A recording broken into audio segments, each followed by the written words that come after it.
Au Canada, il faut avoir préalablement obtenu un permis de recherche archéologique pour rechercher ou prélever des artefacts, quels qu'ils soient. Les plongées et les prélèvements effectués dans cette émission ont été faits dans le respect des lois et règlements en vigueur selon les provinces. Aujourd'hui, à Secret des profondeurs, direction le Grand Lac Shubenacadie, en Nouvelle-Écosse. En pleine Deuxième Guerre mondiale, le 17 juin 1943, décolle de Dartmouth un avion d'entraînement militaire, un Harvard Mk2B. 1 heure à peine après son décollage, l'avion s'abîme brutalement dans les eaux du lac. Les causes de l'écrasement et le sort de son pilote demeurent flous. Au fond de l'eau, Mario tente de confirmer l'identité de l'aéronef alors que j'enquête sur les causes de l'accident et les derniers moments avant l'amérissage.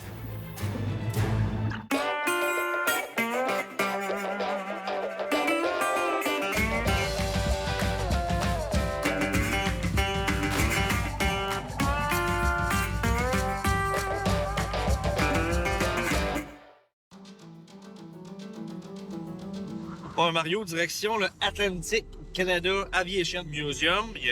Ça reste une surprise. Oui? Qu'est-ce qu'on va faire là? Là, tu sais que tu vas plonger sur Harvard. Oui, c'est ce que tu m'as dit. Mais figure-toi qu'eux autres, il y en a un dans le poussin. Wow! Le même avion que je vais voir dans le fond de l'eau, il est au musée. Même modèle. Ben, tabarnouche, ça, c'est super. Ça, c'est vraiment bien parce que chaque fois que tu as vu la pièce que tu vas aller voir, ben, ça aide énormément, hein?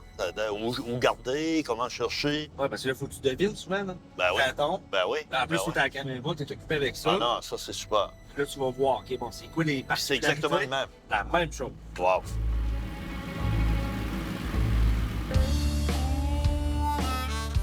Arrivé au Musée de l'aviation du Canada Atlantique, on rencontre son président, Mark People. Expert passionné de la Deuxième Guerre mondiale, il connaît très bien le Harvard et les caractéristiques de cet appareil mythique. Salut Mark, bienvenue. Mario et moi, on s'intéresse au Harvard qui repose au fond du Grand Lac Shubenacadie. Je me trompe pas, il y en a un Harvard ici, là. Oui, on en a un. On a un Harvard entier. Et il est identique à celui que vous recherchez. Je peux vous le montrer. Comme ça, vous saurez à quoi il ressemble. Dans le lac, ben, on nous a dit qu'il n'y avait pas une grande visibilité. Donc, le fait d'en voir un, ben, là, ça nous permet de reconnaître les pièces qu'on pourrait voir dans le fond de l'eau. Là. Donc, c'est vraiment extraordinaire qu'il y en ait un ici. Ben, c'est possible de le voir? Absolument. Yeah. Tout à fait. Allons-y.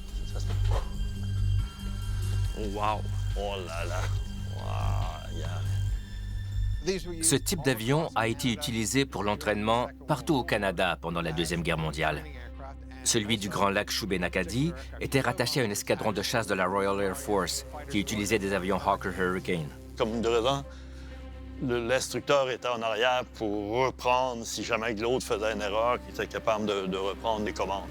Ça veut dire qu'il devait y avoir beaucoup de mouvements aériens au-dessus de la région d'Halifax à cette époque-là, puis c'est probablement pour ça qu'il y a eu plusieurs accidents aussi. Dartmouth était une base importante dans les affrontements de la zone atlantique pour surveiller les sous-marins au large des côtes.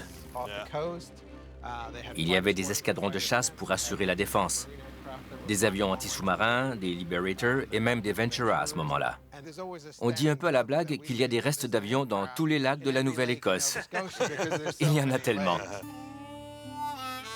Ça serait-tu possible de voir à l'intérieur du cockpit? Absolument. Absolument. C'est quand même unique de pouvoir m'asseoir dans le cockpit d'un avion légendaire de la Deuxième Guerre mondiale. Mais je m'attends pas à ce que l'appareil qu'on cherche au fond du lac soit en aussi bonnes conditions. Juste se promener dans ça, ça devait être extraordinaire comme balade. Mais quand tu sais que tu as des ennemis qui peuvent te tirer dessus, ça doit être tout un feeling. Hein? L'adrénaline doit être à son maximum. Nous, le numéro d'immatriculation qu'on va essayer de voir, c'est FE 458. C'est bien ça, hein? 458, oui. Tous les appareils avaient un numéro d'identification. Dans le cas qui nous intéresse, le FE 458 utilisait la méthode d'identification de la Royal Air Force. Cet appareil a été construit par la compagnie Nordyne, à Montréal, en 1942. J'espère, Mario, que tu vas voir le numéro d'immatriculation FE 458 sur l'appareil. Écoute, c'est sûr que c'est ça que je cherche en premier, hein. Fait que on va aller plonger tout de suite parce que les autres plongeurs nous attendent. Oui. Fait que... Bonne chance! Merci beaucoup.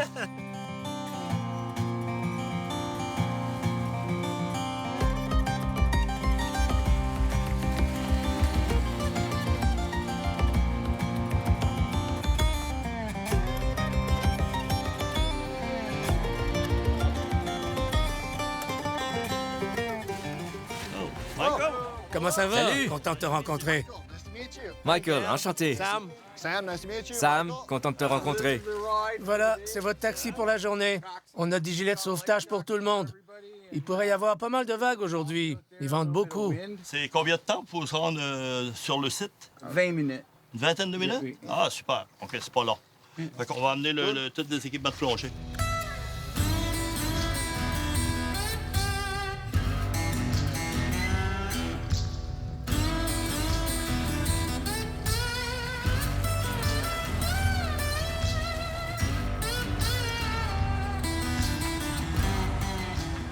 Je m'appelle Joe George.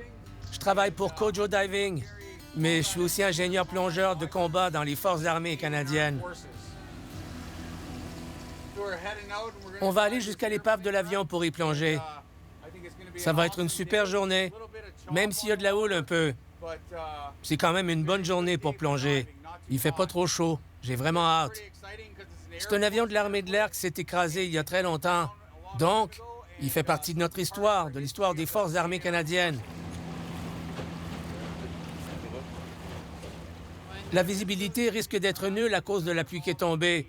Mais si on est capable d'avoir une bonne lumière sous l'eau, peut-être qu'au lieu d'être complètement noir, ce sera un peu brunâtre. Mais c'est à peu près le mieux qu'on puisse faire.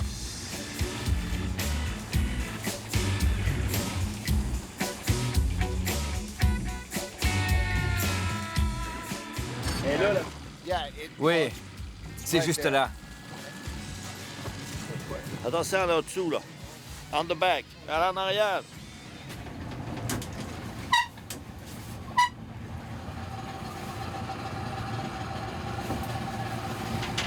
Tu l'as?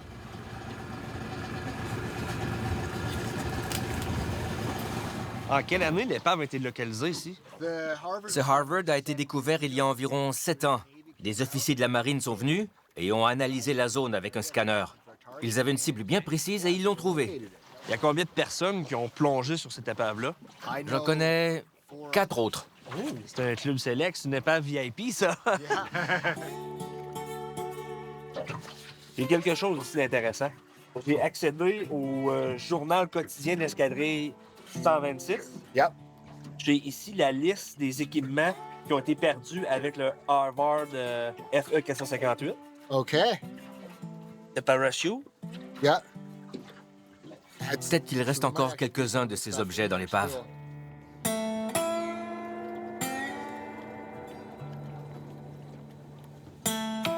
Donc, pour nous, ce que c'est qui serait vraiment important, c'est d'aller voir le numéro pour être certain que c'est l'avion qu'on cherche. Le numéro devrait être là. La visibilité est vraiment nulle dans les lacs de la région. Mais on devrait réussir à le voir. Ce n'est pas facile à discerner sous l'eau, mais je me sens confiant aujourd'hui. OK. Ben, écoute, on va essayer. C'est sûr qu'on va se concentrer sur la première plongée. Ça serait de trouver le numéro.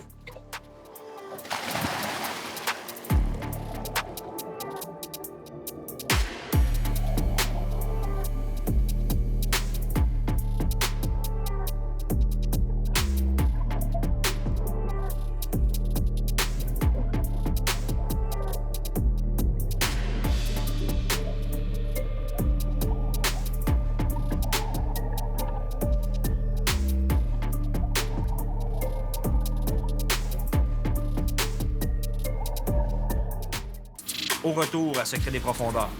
Le 17 juin 1943, McLeod il a dit à son compagnon s'il pouvait rompre la formation pour aller faire des acrobaties. Après le dernier roulis, le moteur a coupé. Moteur coupé. Ah, mon Dieu. Là, il a compris que ça allait pas bien. Fait qu'il a dit « Je vais essayer d'amérer. »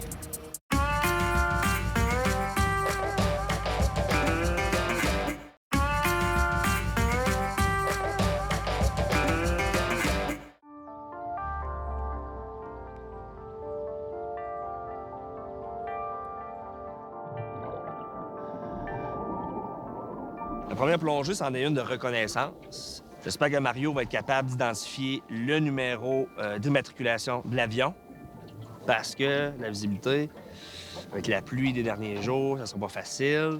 On veut confirmer que c'est bel et bien le Harvard qui s'est écrasé le 17 juin 1943, dans lequel prenait place le pilote Weldon Norman McLeod. Selon mes recherches, c'est un bon pilote. Même on disait qu'il était au-dessus de la moyenne. Il y avait des centaines d'heures de vol sur différents appareils, mais son appareil de prédilection, c'était le Harvard. Il y avait près de 200 heures de vol.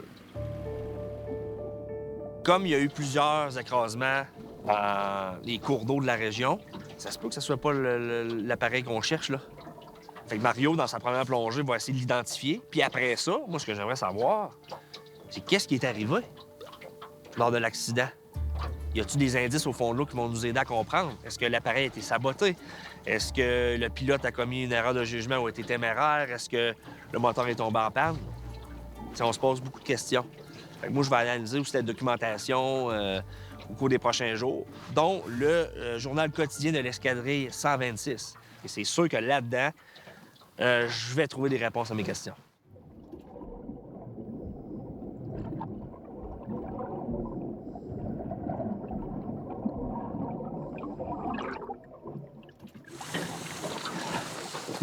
Belle plongée. Oui? Puis la visibilité est quand même mieux que qu'est-ce que je pensais. OK. 6-7 pieds peut-être, noir, mais tu vois bien. Fait que c'est vraiment ce que tu cherchais. Les lettres, tout est là. Bon, fait que c'est le bon appareil. Ouais. Il est vraiment planté droite, complètement. T'as-tu vu à l'intérieur du cockpit? Ben, tu peux pas rentrer. Non. C'est impossible. Il y a à peu près peut-être 10 pouces, 12 pouces. Ça fait que j'essaie de rentrer la caméra un peu. Mais là, t'as probablement le volant. T'as plein de morceaux de métal, là. Je peux pas rentrer. OK. Peut-être qu'il faut ramener une GoPro, puis Ouais. avec un manche, Bonne idée. la rentrer à l'intérieur, tu sais, peut-être, là. Bon, la prochaine plongée, peut-être chercher des indices, savoir qu'est-ce qui est arrivé Ouais, lors de l'accident. exactement. Ouais, parfait. OK.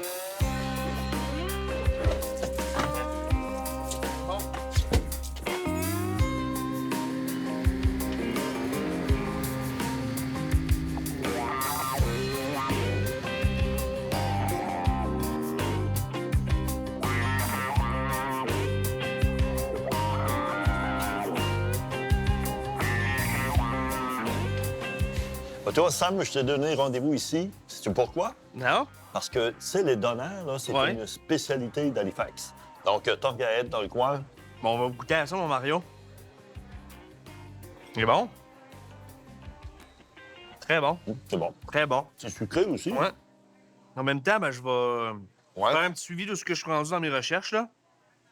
Là, t'as fait une première plongée. On a confirmé que c'était bel et bien Pas de doute. l'appareil qu'on croyait.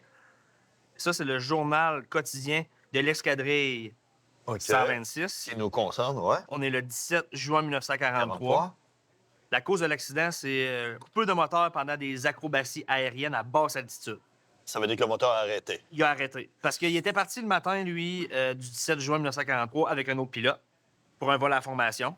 OK. À un moment donné, McLeod, il a dit à son compagnon s'il pouvait rompre la formation pour aller faire des acrobaties. On parle ici de quelques roulis et tout ça. OK. Puis, quand il a redressé le nez de l'appareil, après le dernier roulis, le moteur a Le coupé. moteur coupé. Ah, mon Dieu. Il a essayé de redémarrer le moteur, ça marchait pas. Là, il a compris que ça allait pas bien. Fait qu'il a fait une reconnaissance des lieux. Il a dit, je vais essayer d'amérer. C'est ce qu'il a fait, Bonne idée. mais il allait quand même à 120 km/h. Aïe, aïe, aïe. Fait OK. une fois qu'il a été vraiment à basse altitude, là, l'hélice, elle a touché la surface de l'eau. Probablement qu'elle a tordu. On doit éclater, ouais. Puis là, ben, l'avion s'est assis sur l'eau, puis il a été chanceux. Il a réussi vraiment à se dégager de là. Wow. OK. Parce que les conditions météo cette journée-là étaient excellentes. Parfait. Fait que ça, on sait tout de suite que c'était pas la cause OK. de Ben, l'écrasement. c'est vraiment l'arrêt de moteur, là. C'est l'arrêt du moteur, mais il y a quand même quelques témoins qui ont entendu des backfires, comme on dit. Là. Ouais. OK, le moteur qui a Ils l'ont- de la difficulté, là. Fait Ouais. qu'ils ont entendu ça, OK. puis il y avait des gens autour du lac, OK. puis là, ben, c'est écrasé. Ben, c'est super, ça. Ça fait qu'on... Deuxième plongée, Deuxième c'est ce qu'on plongée. on va forcer pour aller voir la possibilité de garder à l'intérieur du cockpit. là. Ouais. Ben, avant de tourner au travail, on finit ça. notre plat. Ouais. Au retour à Secret des profondeurs, qu'est-ce qui pouvait causer une panne de moteur? Je crois qu'il a manqué de carburant. C'est vraiment la première chose à laquelle je pense parce que le moteur était très fiable. Je ne vois aucune autre raison pour laquelle le moteur aurait pu s'arrêter subitement.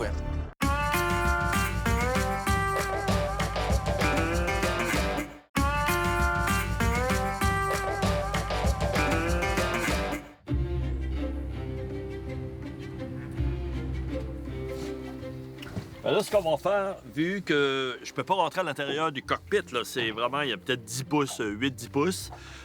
J'ai essayé même de rentrer la caméra, puis juste les bras, il faudra enlever les lumières. Donc, c'est trop compliqué. Je vais tout simplement prendre une GoPro avec une lumière, puis rallonger le bras, puis me rentrer mon bras à l'intérieur du cockpit pour essayer d'aller voir si on peut filmer quelque chose. On n'a aucune idée. On va peut-être avoir quelque chose d'extraordinaire, comme ça se peut qu'on voie absolument rien du tout. Mais si on ne l'essaye pas, on est sûr de rien voir.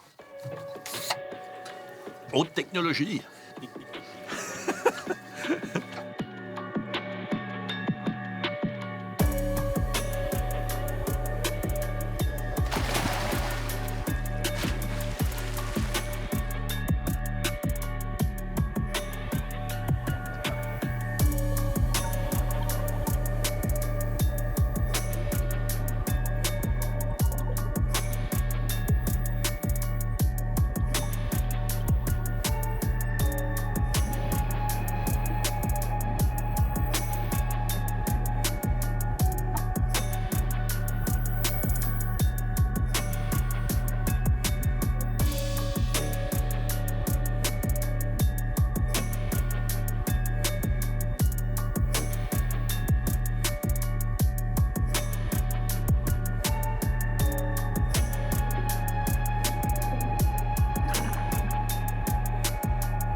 C'est encore plus clair que hier.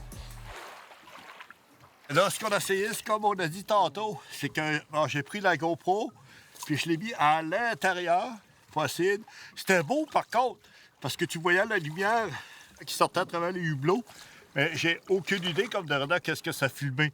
Tout ce que je sais, c'est ça croche. Là. Il y a plein de morceaux partout parce que quand tu essaies de passer la lumière, hop, ça croche, tu attends un peu, hop, là, ça passe un peu plus loin.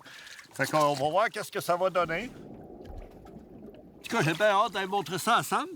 Parce que, premièrement, Sam est continue sa quête à l'extérieur. Puis là, en même temps, on va garder les images ensemble. Qu'est-ce que ça donnait pour la GoPro?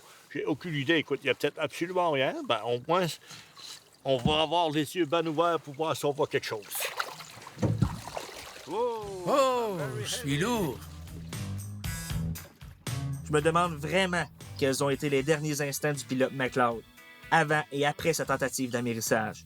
Au musée de l'aviation de Shearwater, je rejoins Joseph Paquette, un ancien pilote de l'armée canadienne pour qui le Harvard n'a plus aucun secret.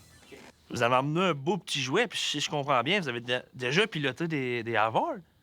Oui, j'ai été formé à bord d'un Harvard comme celui-ci. Mais je ne l'ai jamais confondu avec un jouet. En fait, il me faisait vraiment peur quand j'étais jeune. C'était comment d'être dans cet appareil-là? Dans le manuel d'entraînement, il y avait une image d'un Harvard en train de faire une manœuvre de décrochage. On voyait à peine la petite tête du pilote sur l'image. Et l'idée d'être cette personne dans l'avion, pendant un décrochage brutal, ça m'a rendu nerveux pendant un bon bout de temps, jusqu'à ce que j'apprenne à le faire moi-même. Ouais, c'était épeurant, je comprends. On sait que c'est pas le roulis qui a causé l'accident, mais plutôt la panne de moteur. Mais qu'est-ce qui pouvait causer une panne de moteur? La panne a pu être causée par plusieurs choses. La première à laquelle je pense, c'est un manque de carburant. Est-ce qu'il a manqué de carburant? Est-ce qu'il avait sélectionné le mauvais réservoir? Il y en a normalement plusieurs dans un appareil comme celui-là. Comme ça, si on manque de carburant, on peut en sélectionner un autre rapidement. Je crois qu'il a manqué de carburant. C'est vraiment la première chose à laquelle je pense, parce que le moteur était très fiable. Je ne vois aucune autre raison pour laquelle le moteur aurait pu s'arrêter subitement. En tout cas, je n'ai jamais vu ça. Si jamais le pilote doit faire un amérissage forcé, c'est quoi les procédures à suivre? D'abord, on serre notre harnais. Ensuite, on ouvre la verrière pour s'assurer qu'elle ne reste pas coincée en cas d'écrasement. Si ça devait arriver, on serait quand même protégé par l'arceau de sécurité qui se trouve par-dessus notre tête. Il faut aussi relever tout ce qu'il y a dans la zone inférieure de l'appareil et baisser les volets pour arriver à atterrir un peu plus à plat et doucement. Puis, finalement, on coupe le carburant et on éteint le moteur pour réduire les risques d'incendie. Avec un peu de chance, on peut arriver à atterrir en toute sécurité. Disons 9 fois sur 10. Je comprends un peu mieux comment le pilote McLeod a réussi à s'en sortir. Il a vraiment été chanceux. Puis merci d'avoir partagé votre expérience. Merci beaucoup. C'est toujours un plaisir pour moi de parler d'un de mes avions préférés.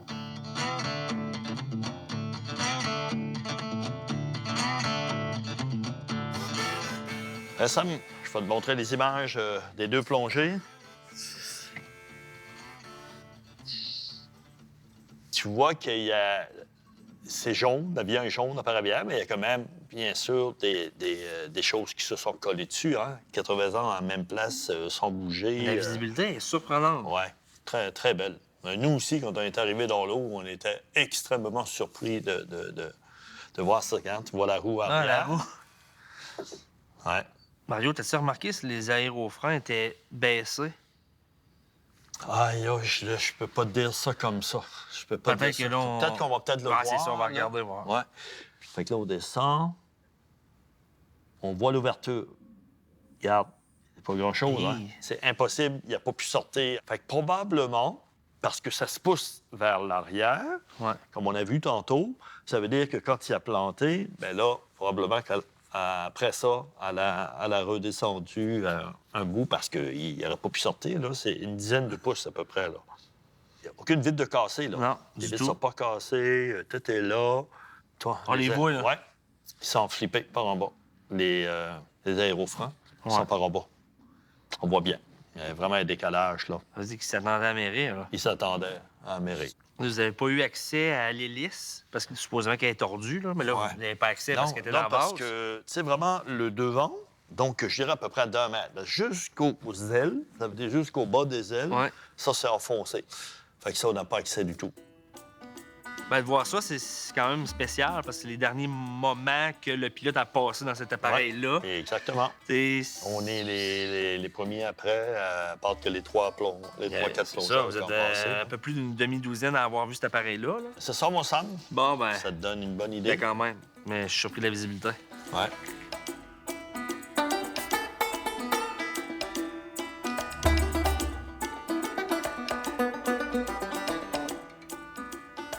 Là, maintenant, Mario, on sait que le pilote a survécu. Ben oui.